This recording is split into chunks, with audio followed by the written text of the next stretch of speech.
pemilihan calon. Seperti yang dimaklumkan sebelum ini, MUDA sebagai parti yang baru perlu mengukur baju di badan sendiri. Kita akui di dalam 200 kerusi yang akan dipertandingkan, kita tidak ada kemampuan kewangan untuk bertanding di kesemua 200 kerusi.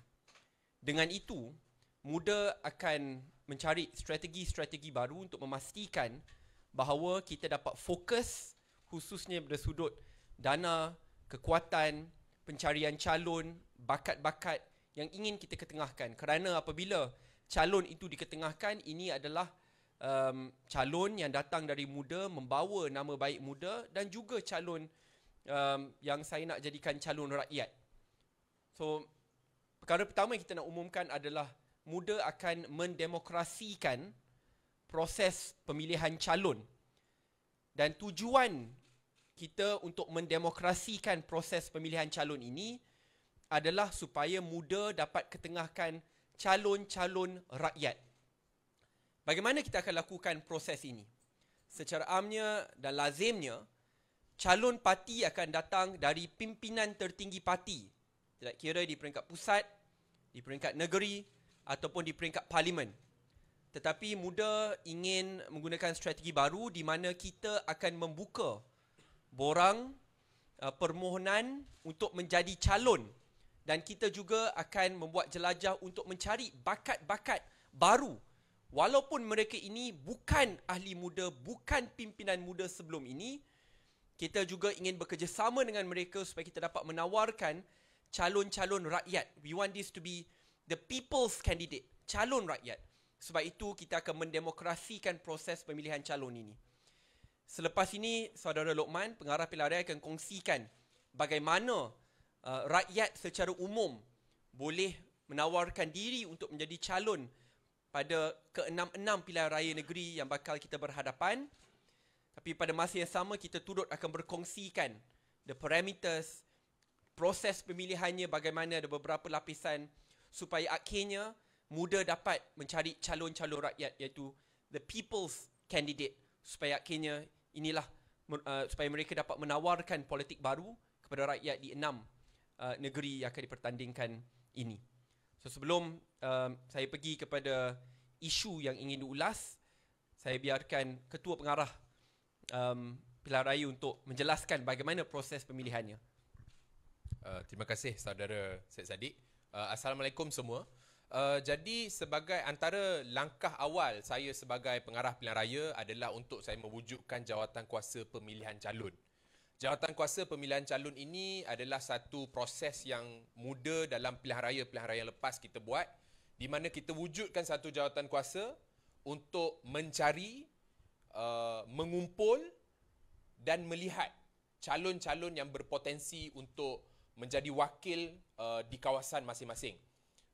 Untuk sesi pilihan raya negeri yang akan datang, saya telah pun melantik beberapa pimpinan muda di peringkat pusat untuk menganggotai jawatankuasa pemilihan calon ataupun JPC. Yang hadir pada hari ini adalah Saudara Warren Smudin, merupakan ahli muda Sabah, sebahagian daripada pimpinan muda di peringkat pusat. Kita juga ada yang tidak hadir pada hari ini, bekas calon yang menjadi sebahagian daripada anggota JPC, iaitu Saudari Rahayu Bahrin, atau lebih dikenali sebagai Cikgu Rahayu, yang pernah bertanding dalam Parlimen Tanjung Karang dalam PRU ke-15 yang lepas, dan juga Saudara Lim Wei Jek, merupakan calon muda di Parlimen Tanjung Piai dalam PRU yang ke-15 yang lepas. Tujuan kenapa saya memilih mereka ini bukan sahaja kerana mereka ini adalah antara pimpinan yang paling rapat dengan ahli-ahli muda di akar umbi, tapi mereka juga ada pengalaman yang besar dan mereka juga tahu sebagai seorang calon apakah yang diperlukan, kualiti bagaimanakah yang penting yang perlu untuk kita cari untuk menjadi seorang calon. Dan dalam konteks pilihan raya negeri ini, kita mahu mencari calon-calon rakyat, the people's candidate. Calon-calon ini yang kita akan cari, kita akan buka permohonan ini secara online melalui Google Form sahaja kerana kami mahu untuk memudah carakan proses.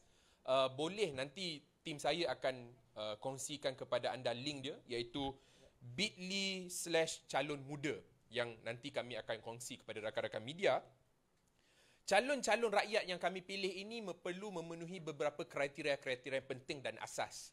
Contohnya yang pertama, kami di peringkat pimpinan muda dan juga jawatankuasa pilihan raya muda ingin sebaik mungkin mencari calon yang rencam ataupun pelbagai.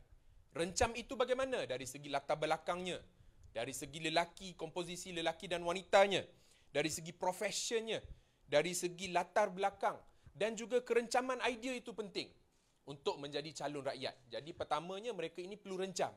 Yang keduanya juga mereka ini juga tidak boleh hanya sekadar menjadi calon yang menyuarakan isu-isu yang berlaku pada masa ini, tetapi mereka perlu menjadi calon yang boleh menjadi a problem solver. Seperti yang saya pernah kongsi kepada rakan-rakan media yang lepas, mereka perlu mempunyai kebolehan, skill set untuk berhadapan dengan sesuatu cabaran dan juga masalah rakyat. Jadi mereka perlu menjadi a good problem solver.